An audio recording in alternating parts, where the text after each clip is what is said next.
Caleb, how old are you? 19? 18? Can you come up here, Caleb? I baptised Caleb just over a year ago down in Mountain Ash down in South Wales. Good to see you, mate. So Caleb, tell me about it. You're a young person. Do you play these virtual games? Yeah. You do? Yeah. How many people of your age group play those virtual games? Probably mostly all of them. Yeah, I reckon you're right. All of them. So, how could you imagine this playing virtual church where you actually go and talk to real people? Probably be on there all the time. Sorry? I'd probably be on there all the time. Every single Probably day. be on there all the time. So I don't get the South Wales accent. I'll probably be on it all the time. Yeah, well, there you are. And do you think that would be attractive to other people? Probably, yeah. You see, for an old bloke like me, I would be concerned then that one's Christianity becomes just a case of what buttons I press on my screen. Yeah. What do you see the problem? Do you see that problem? I think if you're chatting to people in the world, well, on like who share the same religion as you, you won't be sucked into it as much, and people will feel like they're alone. They've got someone to talk to, even if they're not close to anyone. So it's at their fingertips, rather than going out and if they can't travel anywhere. Do you think younger people are interested in going to church? If they like told more about it and they've got opportunity, maybe. If they give them more of an opportunity. But in the real old days, South Wales used to be like the Bible Belt of the UK. Yeah. There used to be churches, chapels everywhere. What's happened? I think over time, like people have been adopted because it's not really shown off as much. It's being more kept to themselves, really. So People are keeping to themselves. yeah. Yeah, I'd say that. I mean, in the old days, people used to go down a pub. But now, people buy their booze from Tesco's or whatever and go home and put on a movie Yeah. and complain that they die old and no one came to their funeral. You know? Yeah. So people so even young people, you think, keep to yourselves. Yeah. Most of us.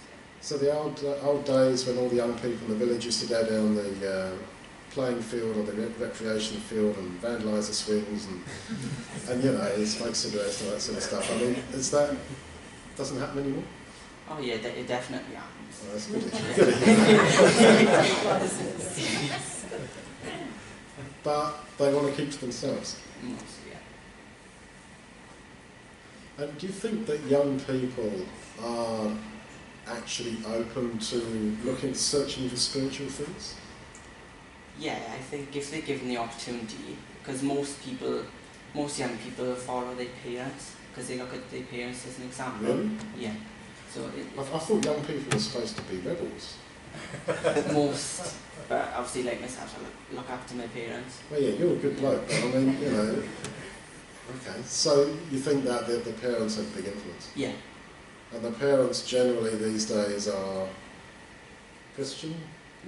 Most, it's like a variety. So you've got a variety of different types of people interested in that. Yeah. So do you think could you imagine a teenager in South Wales or in the UK generally secretly searching on Google for something like what happens after I die, or why do babies die, or is Satan real? Yeah. You think they do? Yeah, probably. You say probably. That's because it's all secret, isn't it? Yeah. Yeah, that's the thing. It's all secret. And that's a good thing. Nobody knows. If you had to do your Google searches in front of everybody, it would be embarrassing, wouldn't it? Sort of, I'm worried about life after death. If all the other guys are laughing, laugh at you. Yeah, okay. So is there a way that we can more proactively reach those young people? Yeah, I think it's just spreading the word out there, really. But how do we spread the word? Obviously through the app you're talking about, really. Yeah, through the app. Yeah. But how do we get that app onto their phones? Obviously through spreading and obviously people talking about it and making them feel more comfortable that it's actually worth having on the phone. I'd imagine that a good way to get it on young people's phones is if other young people press the share function. Yeah. So you can be shared to Facebook and Instagram and Snapchat and different social media platforms. Have you had any experience of trying to do that yourself? Yeah. And what happened? People laugh at you? Or? No. Obviously, like in certain games, if you get like an achievement, you share on social media to show like, and you go up levels and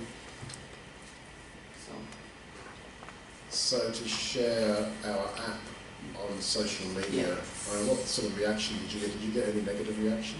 No. So your classmates at college, you're at college, right? Yeah. They didn't say, hey, Caleb, you're a weirdo. No. Okay. And so it would seem to me that actually it's not uncool to be religious these days. I think I remember when I was a kid, it wasn't cool to be religious. It was cool to be an atheist. Yeah. So is that now not the case? I think it's still the case for most people, but obviously the people accepting like go their way, or they either go their own way or they're inquisitive about it and they ask. Do you find as a young person that people, teenagers for example, have conversations with each other about God, about Jesus, about death, about the world blowing up? Yeah, if they put in the right situation, and maybe, like if like I got a friend in college and she's religious but she's in a different religion but we share the same beliefs, and obviously she's asking me about what I believe and I'm asking her about what she believes, so then that gets something going, and then obviously if I got a friend, they'll ask about it and they'll get involved. So there is hope for British teenagers. Yeah. Then? But when it comes to going to church, I don't see British teenagers in church much. No. What's your experience with British teenagers going to church? I think it's mostly, most British teenagers look at religion as, now most of them, as a joke, because their parents, they follow them from their parents, so where their parents don't believe in it, it's passed on to the kids. Scepticism Yeah. about religion. So would it be fair to say that younger people are sceptical of religion but actually interested in spirituality? Yeah, possibly. Because that's the impression I get. Yeah. And that's why when I get someone interested in spiritual things, and they're chatting to me on the app and things like that, but as soon as you start to raise about a church, Yeah. not interested. No. And what problems do you see with that? I think it's mostly people don't really go into a building. They don't like going into a No. building. I wonder why that is. Maybe, as you say, because of the associations that people have, that religion is bunk and it's a bunch of hypocrites. So you meet round at Gail's place, right, in her front room. Yeah. And would it be sort of weird to invite other teenagers to come round to someone's like Gail's house? No, not really. No, we're all open about it, If anyone who wants to come along, we'll ask them, And people don't think you're funny or laughing? In the past, yeah, but you just gotta live with it, Because I was always scared stiff as a teenager, thinking, people are going to think I'm weird. No, just move on with it, and if they don't understand it. I've lost that fear now. Okay. Well, thank you, Caleb, that you gave me a lot of hope when I was down there. Caleb and his young family this time last year have given me a lot of hope that normal British people can and are interested in the gospel, but not so much going to church. But if you met to go around to Gail and Steve's place, anyone would like that. All good stuff. So God bless you, Caleb, mate. And thanks for encouraging us to this.